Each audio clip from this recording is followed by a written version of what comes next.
Webtoons are ruining comics. I think this is a fucking blasphemous take to say. So let's see what this guy's Comics about. have been evolving all throughout history. Thousands of years before speech bubbles were a thing, there were speech scrolls used in religious art. Before panels were invented, artists made sequential paintings and engravings. In 14th century Japan, they made woodblock prints of farting competitions. It wasn't until the late 19th century that people caught on to how powerful comics can be as a standalone medium. And it wasn't until after World War II that the modern long-form graphic novels and manga that we enjoy today were truly solidified. And now, in the digital age, comics are at their most exciting time yet. You don't need a publisher. Look at this dude. Wait till you see the. No, no, no, no. You don't need to print My face anything. cam? Oh, you're right. I'm tweaking.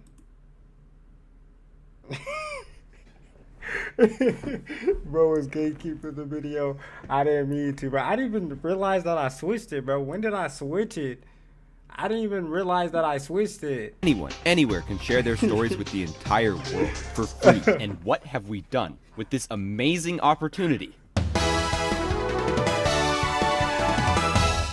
What the fuck? From an artistic perspective, the invention of the webtoon format is the single biggest downgrade to the comic book of its entire history. It's like you took a manga chapter and you cut and pasted all the panels into a vertical line and then you printed it out on a giant strip of toilet paper. Oh, what's that? Panel composition? You wanted a 2-page spread for a climactic moment? Oh yeah, we got rid of the pages. But instead you can put an ugly lens flare effect on every drawing. Somehow, despite no longer having physical constraints, webtoons have made comics even more limited than they were on paper. Let me explain. Way back in the early days, when most comics were just newspaper decorations, they were limited to a few uniform panels. That's all the artist had to work with. They started out really cool, but over the years, publishing companies got stricter and comic strips got smaller and less diverse. Bill Watterson, the creator of Calvin and Hobbes, which is universally recognized as one of the greatest comic strips ever, had to fight tooth and nail just to be able to draw his Sunday comics with different panel sizes. And the effect is insane. The static, droning panels were replaced by abstract collages that are so much more entertaining to read and appreciate. And you can see the same trend in dedicated comic magazines. When American superhero comics gained popularity, artists were able to tell longer stories than the maximum 1-page newspaper strips they were stuck with before. But they still only had around 20 pages per month. There was no breathing room. Every page, every frame, every speech bubble had to immediately progress the plot in some significant way. Compare this to the contemporary manga magazine, where each artist has 20 to 30 pages per week.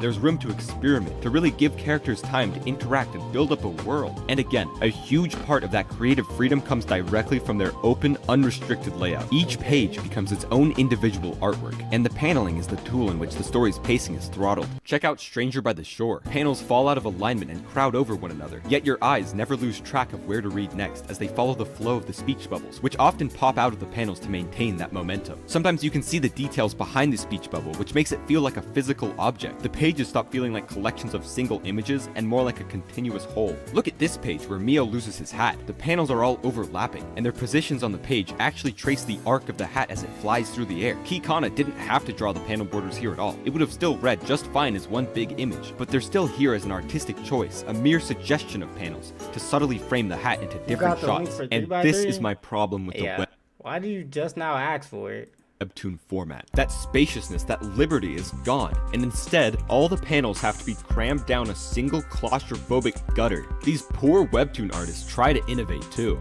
They offset the panels, they fill up the ugly blank spaces with speech bubbles, and okay, so here's the problem I'm having with this video already. We're acting like webtoons is the only option. There's plenty of options that these creators can go to if they want to design their manga or manhwa or webtoon the way that they want to. It's just the easiest option. So instead of them, putting in the hard work to get put into something else that might let them have the freedom to do this, they just go with the easy option and being on webtoon. Like, webtoon is on a phone.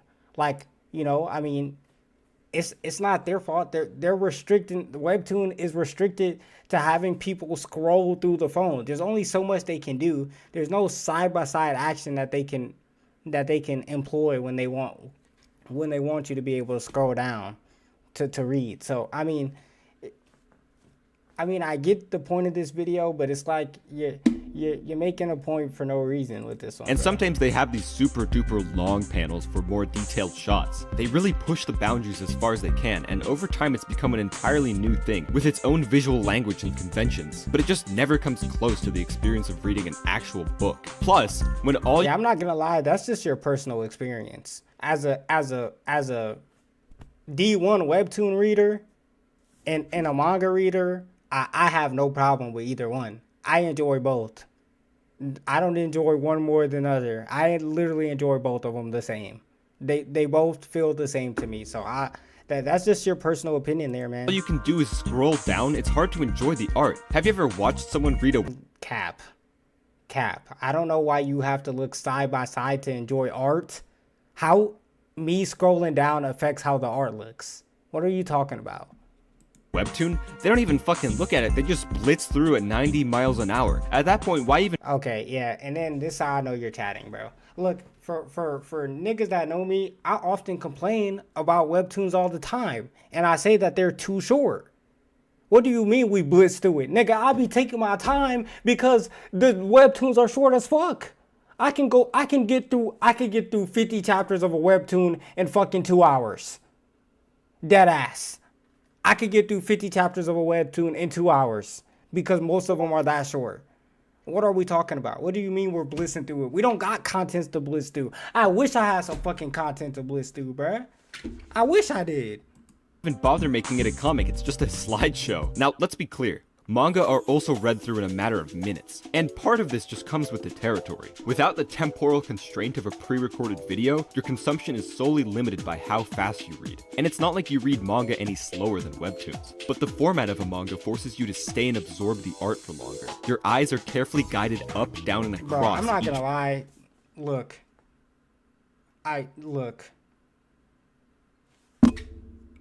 This might be some of the most capping shit I ever seen, bro.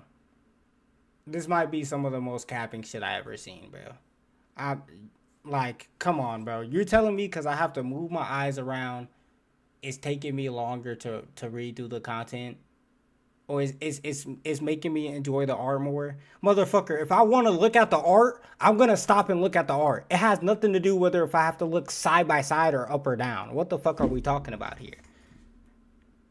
Page. Differing panel sizes can emphasize or downplay moments and maintain a steady pace that never feels like it's dragging on. It's so much busier and livelier without the 10-mile-long blank spaces that webtoon artists are forced to include to control their pacing. I think the only leg up webtoons have on manga is their inclusion of color, and when it's good, it's amazing. Color adds an entirely new dimension to art. But it's not like this is some revolutionary technology. There have been color comics forever. Manga is black and white because it's faster to make and cheaper to print, but literally all digital comics can be in color, not just webtoons. And quite frankly, 90% of webtoons don't even utilize color in any cool way. They just add a glow effect to everything like it's the definition of badass. And so you start to wonder, why exactly are webcomics like this? Can't we just have digital comic books so it's like the best of both worlds? What are you, stupid? How are you supposed to read that on your phone? Everyone knows that designing things solely for smartphone consumption makes them better in every single way. Just look at video content.